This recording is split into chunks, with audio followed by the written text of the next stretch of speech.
Cocoa, Stories, and Firelight, a 1950s winter memory. The wind pressed against the windows, rattling the panes as if it wanted to come inside. Outside, the world lay in quiet frost, the street hidden under a thin sheet of snow that reflected the pale moonlight. Inside, the house carried its own weather. Warmth pulsed from the fireplace, its flames snapping and sighing, painting the walls with a restless gold that turned shadows into gentle dancers. The family gathered in the living room, drawn together by the fire's glow. The father sat deep in his chair, the newspaper folded and forgotten at his side. His glasses slid low on his nose as he watched the children more than the flames. The mother moved carefully, balancing a tray with mugs of cocoa, steam curling from each rim like ribbons. She set them down on the low table, her smile as steady as the firelight. The children pulled their chairs closer, wrapping themselves in wool sweaters that still smelled faintly of cedar from the closet. Their cheeks flushed from the earlier dash outside, when snow had clung to their mittens and turned their laughter into clouds of breath. Now they cupped the warm mugs between small hands, sipping carefully, the taste of chocolate and milk settling into them like comfort that could be swallowed. The room spoke in quiet layers, the pop of wood in the fireplace, the slow ticking of the clock on the mantel, the whistle of wind outside that seemed far away now, softened by brick and flame. Every sound fell into rhythm, steady and unhurried, as though time itself had slowed to sit with them. When the cocoa was nearly gone and the warmth had settled into bones, the father leaned forward. His voice carried into the room, low and steady, not competing with the wind or the fire, but blending with them. It was time for a story, the last piece of the evening before bed. The children leaned in closer, their eyes wide, their mugs forgotten. And in that moment, nothing else mattered. Not the cold outside, not the clock's steady count, not the frost crawling across the windows. Only the fire, the voices, and the feeling that this night, like so many before it, would become part of something lasting. The kitchen had been filled with the soft sound of milk warming, the spoon circling through a pan with slow, steady motions. Now that work was finished, its reward spread into the living room. Each mug of cocoa steamed gently, a swirl of chocolate rising with the heat, carrying sweetness into every corner of the room. The mother added a touch of whipped cream to the children's cups, the white peaks melting slowly into brown. She kept her own plane, drinking it without fuss, the way she always did. The children held their mugs carefully, cradling them as though they were treasures. The warmth seeped into their fingers, chased away the chill that lingered in their sleeves. One child blew across the top, watching the steam curl like mist. Another sipped too quickly, letting out a soft gasp, before grinning as the taste filled his mouth. The cocoa carried a richness that belonged to winter, thick and sweet, almost heavy, yet comforting. The firelight reflected on the mugs, making the cocoa shimmer as if it held its own glow. The room smelled of chocolate, cedarwood, and faint smoke, a blend that could never be bottled or sold. It was the fragrance of a winter evening that belonged only to family. When the last sips were taken, and the mug sat empty on the table, the father shifted in his chair. He leaned forward, rested his elbows on his knees, and cleared his throat gently. The children turned to him at once, their eyes eager, their hands still warm from the mugs. He began to speak, his voice low, carrying a rhythm that belonged more to memory than to storytelling. Sometimes he chose a fairy tale, filled with kings and forests and clever animals. Sometimes he recalled his own childhood, when winter seemed colder and nights felt longer, when a single lantern had lit his room and snow had crept under the door. Tonight, his story wandered somewhere between the two. He told of a boy who had found a key buried in snow, a key that opened not a door, but a memory of summer hidden inside winter's silence. As he spoke, the fire crackled, punctuating his words with sparks. The children leaned closer, their heads tilted, their eyes wide with the weight of the tale. Outside, the wind howled against the windows, impatient and wild. Inside, the story grew softer, winding toward its end.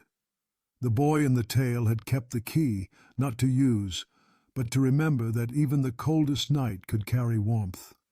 When the father stopped speaking, the silence in the room was not empty. It was full, holding the story like a secret that belonged to them alone. The children sat still, the ticking clock filling the pause, their eyelids heavy, their hearts calm. The mother gathered the mugs, her steps quiet, so as not to break the moment. The fire glowed steadily. The room was whole, and in that quiet circle of warmth, the story lingered, settling into memory with the same sweetness as the cocoa itself. Beyond the windows, the world lay wrapped in frost. The wind pressed along the eaves, whistling low at first, then rising into sharp cries that rattled the shutters. Snow clung to the fence posts and drifted across the empty street, piling against doorsteps and corners where no footsteps had broken the whiteness all day. The moon, thin and pale, sat above the rooftops, casting light that turned the snow into silver.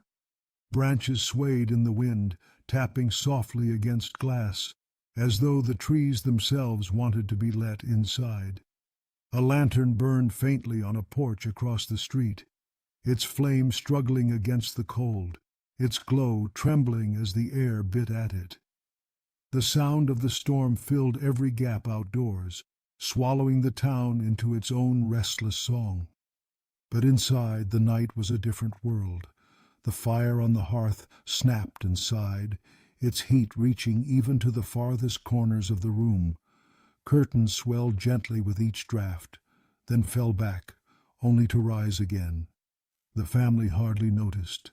They were wrapped in the quiet cocoon of their living room, the warmth so deep it seemed to thrum in their very bones. The children, bundled in sweaters and blankets, had already begun to lean against one another, their heads heavy with drowsiness. The father closed his storybook and let it rest on his lap, the words still hanging in the air like embers. The mother smoothed a stray lock of hair from her daughter's forehead, then drew her closer beneath the quilt. The ticking clock on the mantel kept steady time. Each tick felt louder in the silence that followed the storm's howl, as though the house itself had chosen to measure its calm against the wildness outside. With every tick, the sense of safety grew stronger. The family could hear the wind, but it belonged to another place. Here there was only the fire's glow, the scent of cocoa lingering in the air, and the comfort of knowing the walls held them close. The clock on the mantel ticked with calm authority. Each sound was small, yet in the quiet room it seemed to stretch, carrying the weight of time without hurry. The steady rhythm folded itself into the air, blending with the occasional sigh of the fire. Together, they shaped the evening into something that felt slower than it truly was. The flames had lost their restless leap. What had once been bright and eager now burned lower, glowing in deep orange pools around blackened wood. Every so often a spark escaped, a quick flash before settling back into ash. The fire no longer tried to dominate the room. It lingered gently, like a final note of music. The children's eyelids drooped.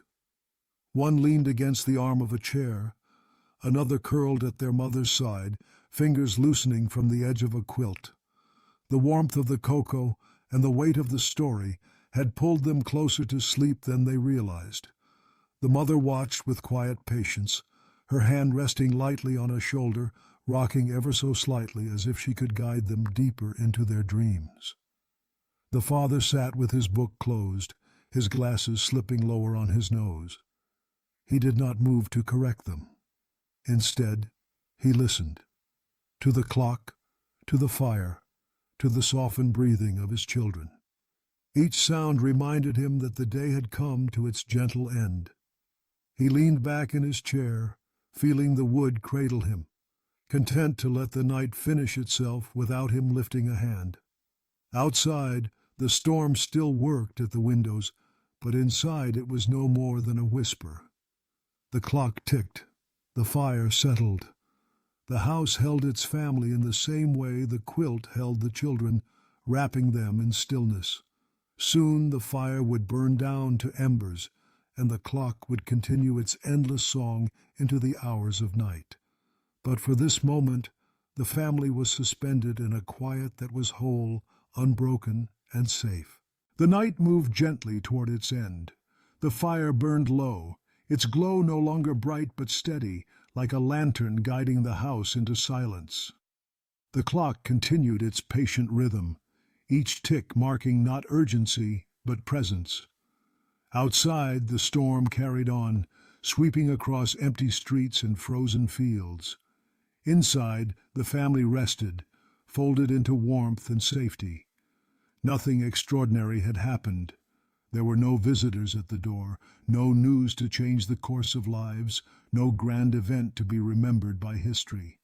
Yet the evening carried its own quiet weight.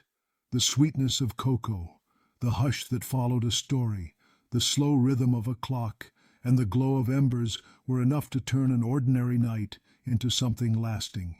Years later, the children would remember. Perhaps it would come back in the scent of chocolate on a winter day, or in the sound of wood snapping in a fireplace. Perhaps it would rise when the wind rattled a window, reminding them of the storm that once sang outside while they sat safe inside. They would not recall every detail, but they would carry the feeling, the warmth, the closeness, the quiet gift of being together. In the end, the memory of winter evenings in 1957 was not about the cold, nor the wind, nor even the fire. It was about the stillness shared by a family, the kind of stillness that gave space for love to settle and for time to soften. It was about the knowledge that peace can live in the smallest moments. It was only a winter evening, and yet it became a treasure.